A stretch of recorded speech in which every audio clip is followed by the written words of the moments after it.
Stephen, hearing about sightings in places that we weren't necessarily so accustomed to them before, not only along the East Coast, but the West Coast. So just kind of a general overview, does it seem like the sightings are up in greater numbers early on this season than we've seen in the past shark seasons? Yeah, we're definitely seeing a lot more sharks now than we have even just a decade ago. And I think a lot of this is attributable to the fact that the marine mammal protections, which went into place in the 1970s, are really starting to bear fruit at this point. As marine mammal populations increase, you've got the potential for a lot more predators, like the big white sharks, for their populations to increase. And it takes time. It's not an instant fix.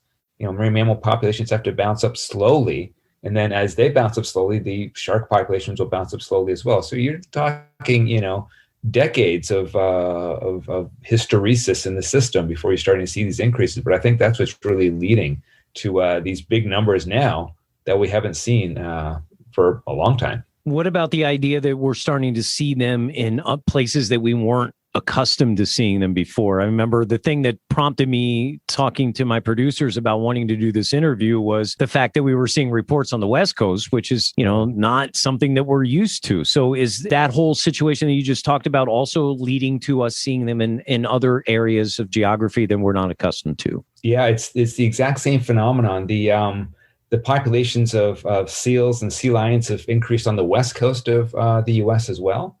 And you're seeing the exact same increases in white sharks over there that you're seeing off, Massachusetts area. And so the same phenomenon is happening. We're getting increases all around. And, as a scientist, I think this is exciting, and it's a good sign. It's indicative of a robust ecosystem. If you can support the top level predators, it means you've got enough base of everything else underneath that pyramid to support them. So seeing lots of sharks is a good thing. It is, I think, from that standpoint, but I'm sure that a lot of folks have trepidation about it, especially when these sharks have encounters. And I just went over the news and I saw at least 3 or 4 encounters in New England here close to the shore in the last week or so. Now, look, it's not bad to say that the risks of everyone that goes into the water getting an encounter with a shark are extremely low, but it is certainly something that we got to keep in mind and listen and think. So just talk about some of the tips as beachgoers along the Eastern Seaboard and other places that we can use this summer to kind of keep in that mindset. It really sort of depends on where you are. So if you're up north, you're more concerned about like the big white sharks, for example. If you're farther south, in like the Carolinas or, Georgia, Florida area, you're more concerned about the smaller sharks like the black tips. And you have very different impacts depending on the size of the predator, right? A little black tip may be responsible for the greatest number of bites on people, but they're relatively minor bites. They'll bite you and your hand will be messed up or your arm will have lots of holes in it, but it's not a fatal bite. And so those smaller sorts of bites, certainly unpleasant, and I feel bad for anyone who gets bitten, of course. But it's a different sort of concern than if you're off, New England, where you are. You've got these big white sharks, and if they do make a mistake and bite you, that could very well be a fatal bite.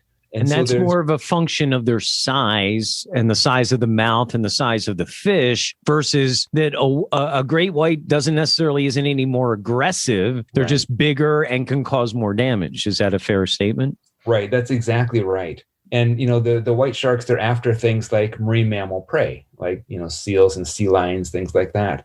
And so someone paddling along in the water might very well give that impression of being a seal on the surface and might be a target for a white shark who will probably make a mistake, bite you, realize, you don't taste at all like a seal and spit you out. But by then the damage is done, and it's catastrophic damage quite often. Right. Now, when we look at that, is it just always the motion or in terms of you swimming that would draw? But to me, it's also other things. If there are bait opportunities or other food opportunities for those sharks near you, you're around people that are fishing, especially throwing chum and that kind of stuff in the water. I mean, you can set yourself up to be in a situation to have a better chance to have a shark encounter. So it's a combination, but a lot of it boils down to the motion of your body attracting their attention, correct? That's certainly one of the factors, like you said. If you're splashing around in looking like a potential prey item, then clearly you're going to have the chance of being bitten more so than a smooth, streamlined person who's just sort of gliding through the water and not attracting attention themselves. But also, you made a good point about, being in the wrong place at the wrong time. If there are like fishermen there who are fishing and have, dead fish or bloody fish or chum in the water, that's going to be attracting these sharks closer to shore. So, exercise common sense. Don't go swimming if someone is, fishing right there. Go somewhere else and go swimming. And similarly, one of the other factors that comes into play is the visibility of the water. How clear is the water? If it's clear water, the shark can see, oh, yes, you're a human. You're not the sort of, typical sort of prey that I want. They can distinguish that and leave you alone. But if the water's kind of murky and you're thrashing around and making some sounds, the shark may be attracted in general to that stimulus, come up and end up biting you before it realizes, oh, you're not at all what I want. But again, the damage is done.